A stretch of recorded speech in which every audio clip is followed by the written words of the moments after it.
दाम्या, अरे सगळं काय चाललंय? तुम्ही का घेऊन आलात मला इथे? अरे दुसरं काहीच सुचत नव्हतं. त्या रात्री खूप ताप होता तुला आणि इतक्या रात्री डॉक्टर कुठे शोधणार होतो आम्ही? हो अरे, पण आता घेऊन चला मला इथून. माझ्यामुळे आधीच खूप मनस्ताप झालाय सगळ्यांना. गिल्टी वाटते इथे. हे बघ, आता हा विचार तू करू नकोस.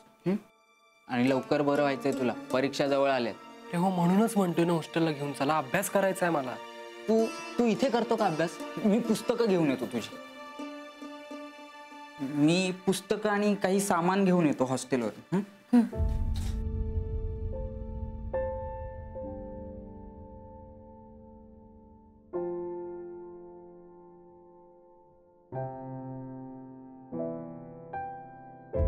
ते पाणी तिथे ठेवलंय. तू काहीही संकोच न करता आराम कर प्लीज. किती विचित्र असतं ना सगळं. आपण ठरवतोय आणि घडतं काहीतरी वेगळंच. मन लावून फक्त अभ्यास करायचा असं मी ठरवलं होतं आणि ऐन परीक्षेच्या वेळी आजारी पडलो. एकही गोष्ट मनासारखी होत नाहीये, पण मी करून दाखवेन. परीक्षा द्यायचीच आहे मला. उर्मी, आय एम सॉरी.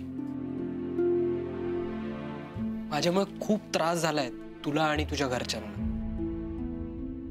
म्हणजे मी तुझ्या जागी असतो ना तरी तुला एवढाच राग आला असता, माहितीये मला. उर्मी, पण मी शिकलोय.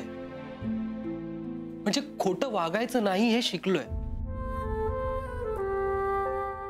आणि उर्मी, ते पत्र मी खरंच लिहिलं होतं. ते कुठे हरवलं मला ते आठवत नाहीये, पण ते पत्र जर तू वेळेवर वाचलं असतं ना तर हे सगळं टाळता आलं असतं. वासू, जे आधीच घडून गेलंय आणि ज्यावर आपण पुढे काहीच करू शकणार नाही आहोत त्याबद्दल बोलून काय उपयोग आहे ना?